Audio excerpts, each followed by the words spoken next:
Hello, welcome students. Let's begin the continued piece of lecture on shell programming. So already we have discussed the introductory part and types of shell and when to use the shell script. When to use the shell script and when shell script should not be used or should be avoided. Next, move to the next slide at the beginning of our session. For example of the first shell script. Here you can see that we are written here hash sign. Here you have to remember that hash here not any shell prompt or shell symbol. Like in shell we know that hash generally referred to the root or root privilege or super user privilege, but here this in the shell script it is this hash means it is just a comment, starting of a comment. So what is the comment?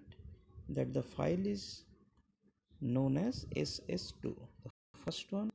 Then example of the first shell script, the file is hash means starting of a comment.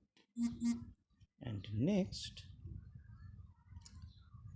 here ss2 is the file name, and then it is describing that it is an interactive shell script, just this one.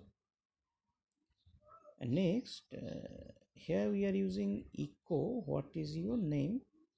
So here echo means it is just this echo is just and you can say the displaying, just in normal C language we are using printf like that. So here echo, that means it will display something, and what it will display? It will display what you will write after the echo. So here this echo actually to show the input or whatever you want to display to the output screen. Now another one, an example we can tell here that suppose you are here, it is a little bit of interactive. That means what is your name? So from the keyboard you will enter, obviously you will enter some name. So that name will be scanned by the system through another one command, that is read. Here you can see it says read, and here the read is doing the similar task what you know that in C scanf do. So here read means it will read the supplied name from the keyboard as input, and then it is showing echo hello $name happy programming. So here it will display the output hello, then $name. $name means it will simply not display this $name. Instead of that, what is stored in the variable name, that thing will be displayed here. So this is an example of the first shell script, and let's move to the next slide. Again it is interactive shell script. So this is an output. When after executing the shell script, what can be the mm, output of that shell script, or what it can be look like in the monitor. This is an example for that. That means here we are writing $ss2. That means we are executing the shell script which is stored in the ss2. Next we are doing what is your name.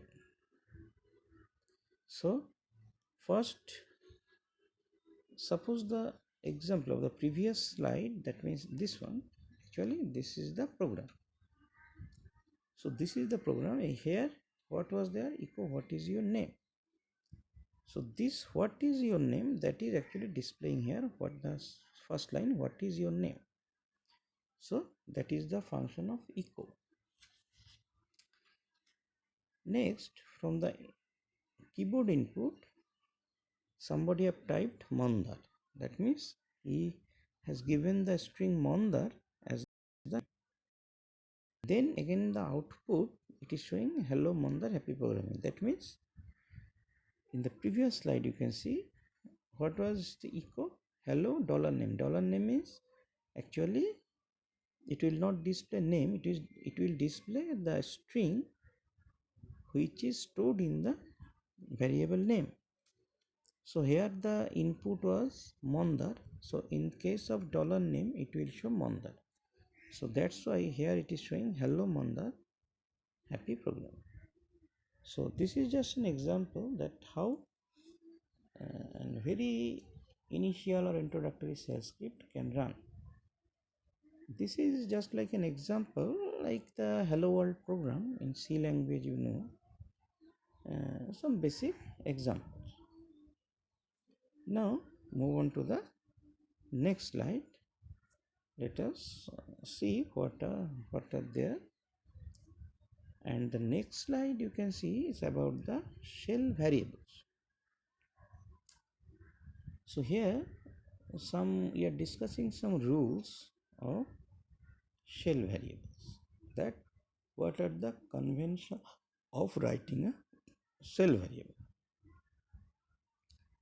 First rule is the shell variable name, that should be any combination of alphabets, digits and underscores. There should be any combination of alphabets, digits and underscores.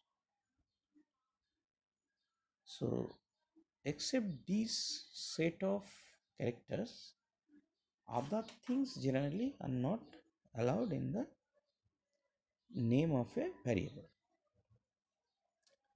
Next rule you can see in the slide, that no commas or blanks are allowed within a variable name.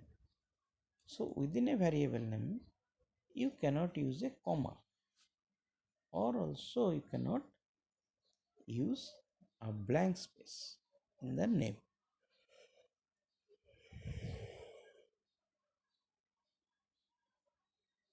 Then the third rule you can see,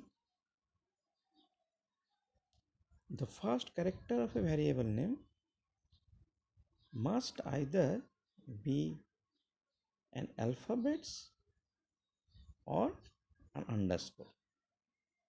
That means when you will write a variable name, in that case you always have to use an alphabetical character or an underscore as the first character.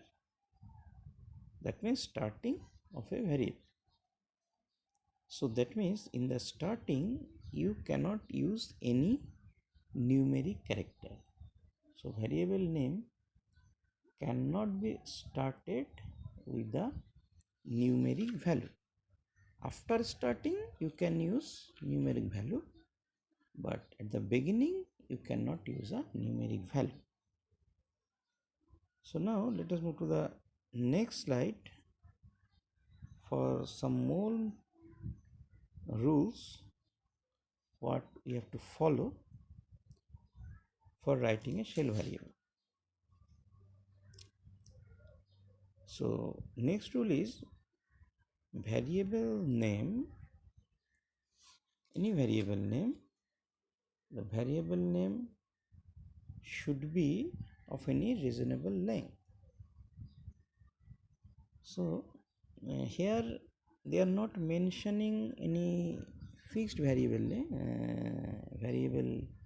length, name length of the name of the variable.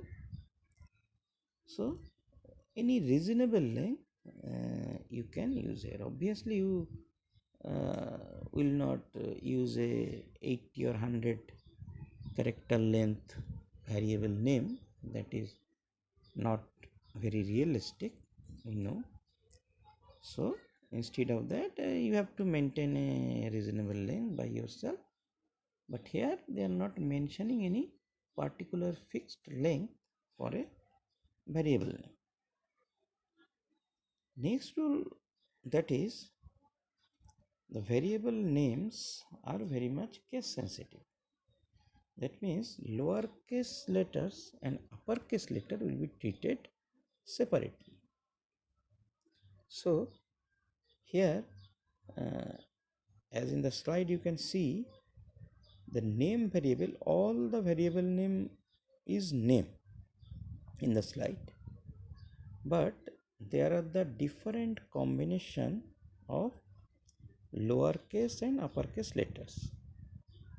So though the each name is the same, but as the combination of uppercase and lowercase letter are different from name to name, so all these names will be treated as separate or different variables. So for example, here we are giving some valid variable name example, like suppose si underscore int comma m underscore hra, like that. These are some valid name of variable. So now here we will conclude this particular video here, and we will move on the further discussion in the consecutive videos. So thank you.